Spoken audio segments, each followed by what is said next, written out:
A day after King Charles visited Lincolnshire to remember 80 years since the Dambusters raids on Germany, some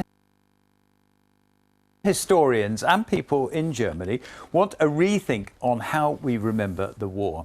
The Dambusters smashed German dams in 1943 in an effort to shorten the war, but around 1,500 people drowned in the aftermath of the attack.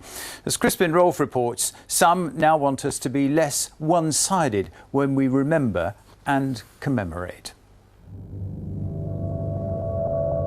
Ich war damals 5 Jahre alt und wir wurden geweckt. We were in the cellar and our grandmother suddenly said, "They've hit the dam."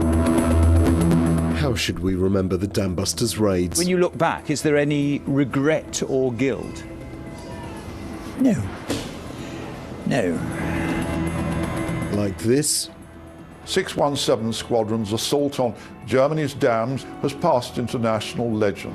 But the film said nothing about one huge, tragic reality, that the stupendous floods unleashed by the breaching of the dams drowned people in the Mona and Ada valleys, most of them slaves of Hitler. Or, as is often the case, like this.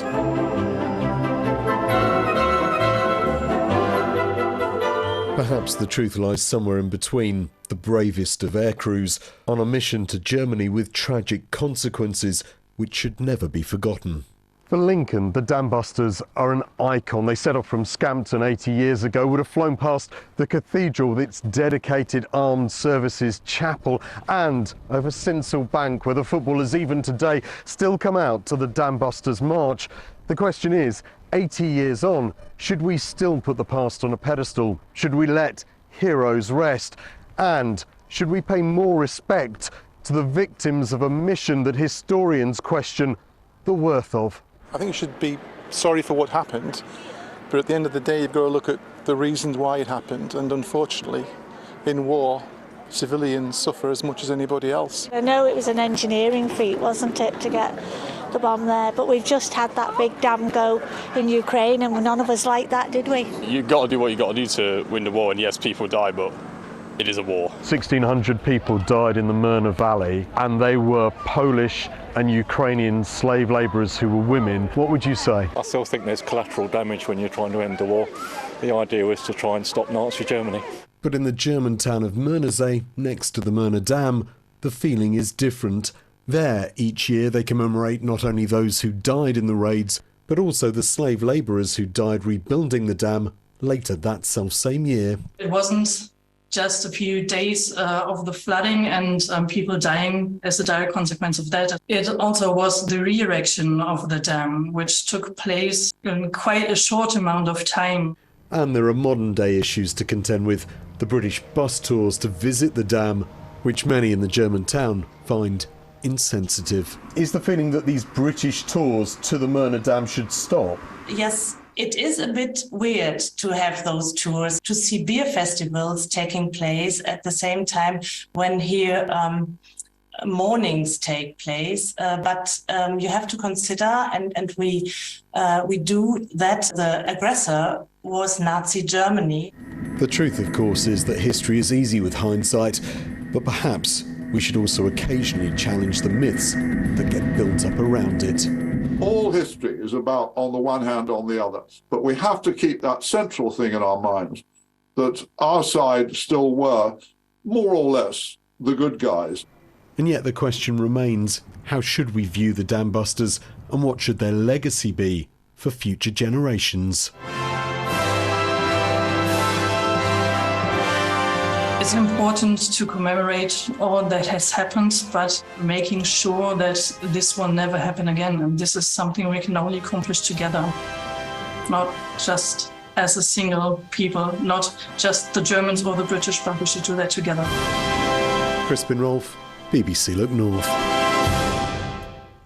A comment that the lady made about the Ukraine dam was interesting, wasn't it? This one's certainly going to get people talking tonight. You can have your say in just a moment. But Dan Snow is one of the country's leading historians and has written and presented extensively on the raids on the dams. I spoke to Dan earlier. Mr. So, this is a hard one, isn't it? But simply, does the Dambusters Raid deserve its revered place in the British history of the RAF? Well, it's hard because all military history, whether we're talking about it, remembering it, perhaps celebrating it, we're celebrating death and destruction. That's the nature of the subject.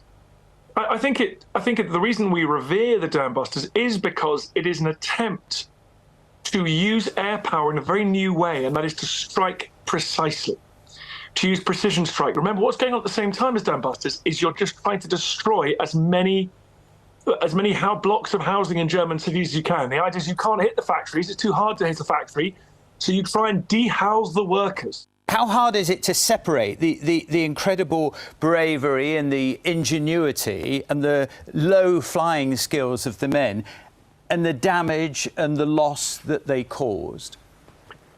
Well, I think that we have to separate it.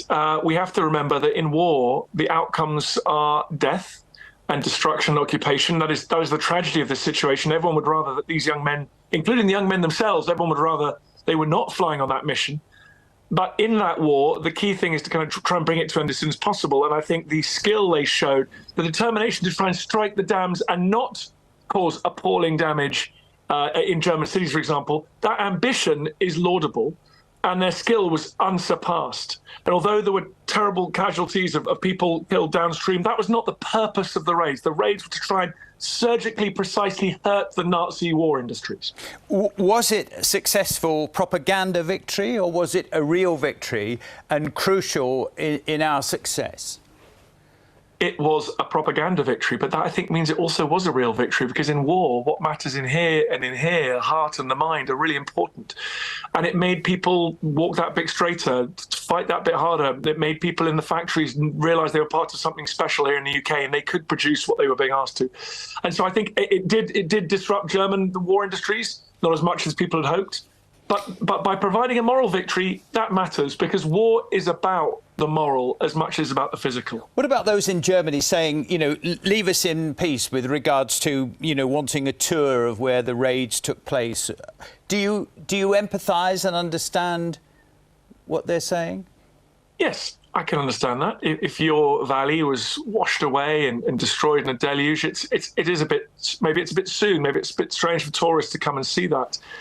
But at the same time, we can't help our natural curiosity, and we are fascinated by the great events, the terrible events, the massive and tragic events of the past. We are raised on these stories, and I think I neither blame the Germans for being surprised and upset, perhaps, that people are coming there, but nor do I blame the people going on those tours, because they want to see the place they've heard so much about, and where the story of our nation was made in many ways. So it is a hard thing to do. But I go to the Somme battlefield, I go to Passchendaele, I go to Ypres.